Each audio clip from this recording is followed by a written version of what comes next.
ಗಾಂಧಿ ಪ್ರಧಾನಿ ಅಭ್ಯರ್ಥಿಯಾಗಲು ಅಭ್ಯಂತರ ಇಲ್ಲ ಅಂತ ಹೇಳಿ ದೆಹಲಿಯಲ್ಲಿ ಮಾಜಿ ಪ್ರಧಾನಿ ಎಚ್.ಡಿ. ದೇವೇಗೌಡ ಹೇಳಿಕೆ ಕೊಟ್ಟಿದ್ದಾರೆ.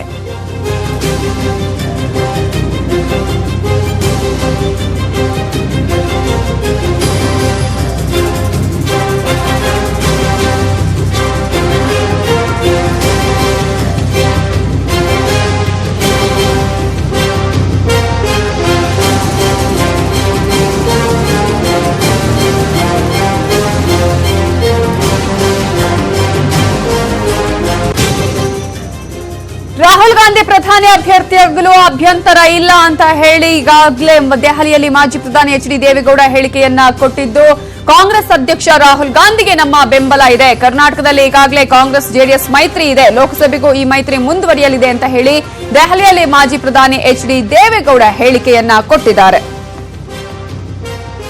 ಇವಾಗ ಡೀಟೇಲ್ಸ್ ಕೊಡೋದಕ್ಕೆ ನಮ್ಮ ರಿಪೋರ್ಟರ್ ಧರಣೇಶ್ ಈಗ ಫೋನ್ ಸಂಪರ್ಕದಲ್ಲಿದ್ದಾರೆ. ಧರಣೇಶ್, ಕಾಂಗ್ರೆಸ್ ಅಧ್ಯಕ್ಷ ರಾಹುಲ್ ಗಾಂಧಿ ಪ್ರಧಾನಿ ಆಗೋದಕ್ಕೆ ನಮ್ಮ ಬೆಂಬಲ ಇದೆ, ಪ್ರಧಾನಿ ಅಭ್ಯರ್ಥಿ ಆಗೋದಕ್ಕೂ ಕೂಡ ಕಾಂಗ್ರೆಸ್ ಜೆಡಿಎಸ್ ಮೈತ್ರಿ ಇದೆ, ಹಾಗಾಗಿ ಈ ಒಂದು ಲೋಕಸಭೆಗೂ ಮೈತ್ರಿ ಮುಂದುವರಿಯಲಿದೆ ಅನ್ನುವಂತಹ ಹೇಳಿಕೆಯನ್ನು ಕೊಟ್ಟಿದ್ದಾರೆ.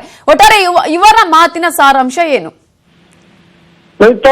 ಎಐಸಿಸಿ ಅಧ್ಯಕ್ಷ ರಾಹುಲ್ ಗಾಂಧಿ ಅವರನ್ನ ಕಾಂಗ್ರೆಸ್ ಈಗಾಗಲೇ ಪ್ರಧಾನಮಂತ್ರಿ ಅಭ್ಯರ್ಥಿ ಅಂತ ಹೇಳಿ ನಿರ್ಣಯವನ್ನ ತೆಗೆದುಕೊಂಡಿದೆ ಸಿಡಬ್ಲ್ಯೂಸಿ ಮೀಟಿಂಗ್ ನಲ್ಲಿ.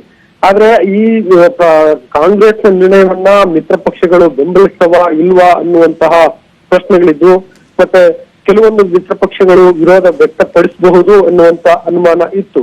ಆದ್ರೆ ಈಗ ಮಾಜಿ ಪ್ರಧಾನಿ ಎಚ್.ಡಿ. ದೇವೇಗೌಡ ಅವರು ಈಗ ಒಂದು ಸ್ಪಷ್ಟಪಡಿಸಿದ್ದಾರೆ ಏನಂತಂದ್ರೆ, ನಮ್ಮ ಬೆಂಬಲ ಇದೆ ರಾಹುಲ್ ಗಾಂಧಿಗೆ, ಅವರು ಪ್ರಧಾನಮಂತ್ರಿ ಅಭ್ಯರ್ಥಿ ಆಗುದಾದ್ರೆ ನಮ್ಗೆ ಅಭ್ಯಂತರ ಏನು ಇಲ್ಲ ಅನ್ನುವ ನಿಟ್ಟಿನಲ್ಲಿ ಮಾತನಾಡಿದ್ದಾರೆ.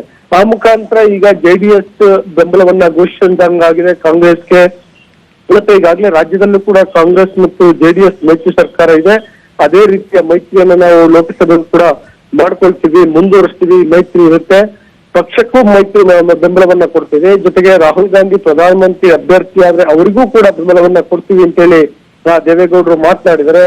ಆ ಮುಖಾಂತರವಾಗಿ ಈಗ ರಾಹುಲ್ ಗಾಂಧಿ ಅವರನ್ನ ಒಪ್ಕೊಳ್ಳುವ ವಿಷಯದಲ್ಲಿ ದೇವೇಗೌಡರು ಒಂದು ಹೆಜ್ಜೆ ಮುಂದಿಟ್ಟು ಬೆಂಬಲವನ್ನ ಘೋಷಿಸಿದ್ದಾರೆ. ಇದು ಒಂದು ರೀತಿಯಲ್ಲಿ ಇತರೆ ಪಕ್ಷಗಳು ಕೂಡ ಇದೇ ರೀತಿ ಯೋಚನೆ ಮಾಡ್ಲಿಕ್ಕೆ ಅಥವಾ ಅವರು ಒಂದು ನಿರ್ಧಾರವನ್ನ ತೆಗೆದುಕೊಳ್ಳಿಕ್ಕೆ ಒಂದು ರೀತಿಯಲ್ಲಿ ಸಹಕಾರಿ ಆದಂತಾಗತ್ತೆ ಈಗ Navitha. Okay, thank you Dharanesh ಡೀಟೇಲ್ಸ್ಗೆ.